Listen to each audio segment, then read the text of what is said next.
Remember those childhood games we all loved? Games like Flappy Bird, Lego Juniors? They used to be everywhere. But now all of them have been deleted from app stores and completely erased off the internet, leaving just a few memories on YouTube. But I managed to get a hold of 6 of these games for the very last time to see what they were really like and relive some childhood nostalgia. Starting with the most recognizable game, Flappy Bird. But here's the catch. I've given myself one goal for every single game. If I beat the challenge, I move on. But if I fail, I have to reveal one of my embarrassing childhood secrets. This game needs no introduction, as this game had over 90 million downloads back in 2014.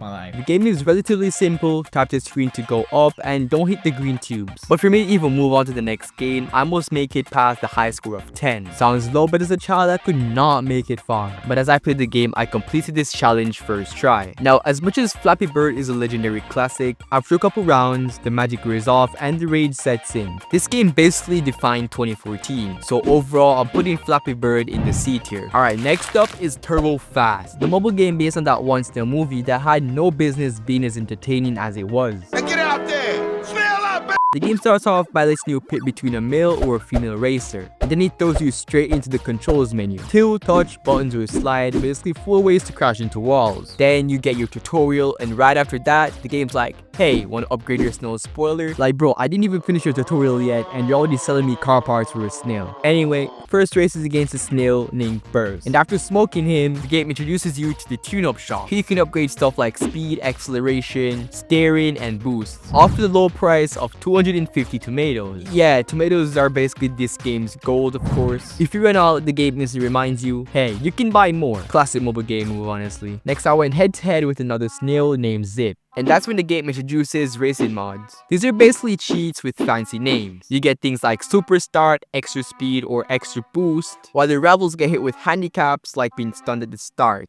After absolutely cooking Zip, I got into a time trial. 2 laps under 1 minute, 3 stars if you pull it off. And of course, this was one of the easier game modes in the first class at least. And the challenge I gave to myself was to win 3 races first try. And I actually did it. Peak snow racing skills confirmed, I gotta say. Honestly, this game was better than I remembered. Maybe because of the nostalgia, but who cares? First off, it's connected to the Turbo movie and even had a TV show, which gave it more personality than most mobile racers back then. Second, the replayability is insane. Different classes, harder opponents as you progress, and tons of customization. You can actually change your snail shell color and really make it your own. As a kid, I remember spending days trying to beat White Shadow, one of the hardest snails. And when I finally did, greatest gaming achievement of my childhood, hands down. So overall, this game had the nostalgia, the fun, the challenge, and honestly, I give Turbo Fast an A tier. Our racing games where snails actually go faster than Wi-Fi and faster than special ed kids at recess. Next up is Lego Juniors, a game that's basically exactly what it sounds like. You build cars, drive them around, and collect coins. That's it. Simple, maybe boring, but also kind of charming in a weird way. My goal this time, collect every single coin without missing a single one. The game kicks off by letting you customize your character. Choices, male or female. I of course picked the baddie, naturally, because why wouldn't you? Then I built myself a helicopter. Yeah, a helicopter. And honestly, not a lot of people can say they've built a flying helicopter in Lego, so I'm putting that on my resume, I just gotta say. Once my helicopter was ready, the game opens the warehouse door and suddenly you can drive, you can fly, and there are little Easter eggs scattered around. For example, some people chilling on the beach glow like they're radioactive, and if you click them, you get extra coins. So yeah, I basically robbed innocent digital civilians and flew off like a Lego outlaw. After grabbing all the coins, I unlocked the hair. Yeah, that's the reward. It's basically smooth sailing to the finish line. And that's Lego Junior. Pretty simple and pretty tame. But here's the thing.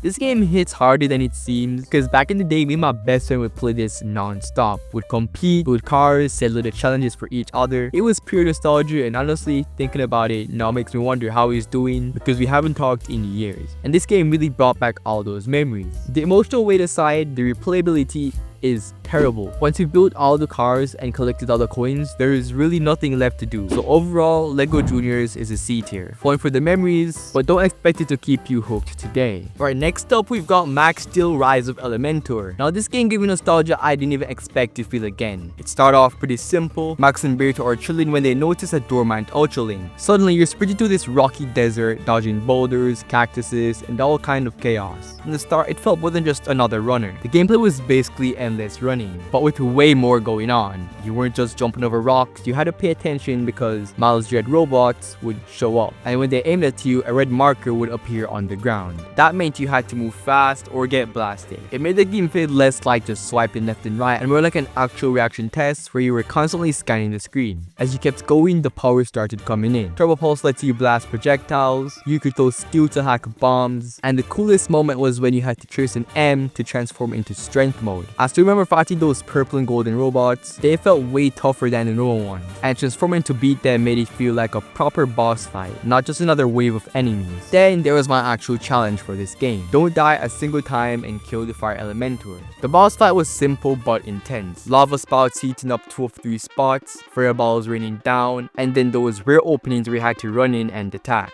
As a kid, this felt impossible, but somehow it made the game feel bigger than just an app. Like, this wasn't just Temple Run. This was Max Steel with actual stakes. So yeah, this game is super nostalgic. I didn't get to play it for too long since it was deleted off the Play Store pretty quickly, but I loved every bit I did get to experience. It really felt more challenging as a kid, but even now, the mix of endless running with combat and powers still holds up. And because of that, I'm giving Max Steel a solid B tier. So yeah, the last 2 games were just not installed, so instead I'm just gonna tell you what I remember and give my ranking. Minecraft Lite. Basically Minecraft but bootleg. Like if regular Minecraft was a gourmet burger, Minecraft Lite would be the kids meal version. Same concept, just with crunchier graphics and way less stuff to do. But back then, that didn't matter. This game was legendary. Nobody else was giving us an open world where you could build, survive, and actually feel creative. It wasn't high adrenaline or anything, but it was one of those games that just ate up hours of your life without you noticing. Honestly, Minecraft Lite wasn't perfect, but for what it was at the time, solid B tier. Next up is the amazing Spider-Man. This game was a whole different level. An open world Spider-Man game on your phone in 2012. You could climb walls, swing between buildings, throw hands. It honestly felt like new-gen Spider-Man games today. The missions weren't boring either. They actually kept the game unpredictable, and the combat system didn't feel like a mobile game at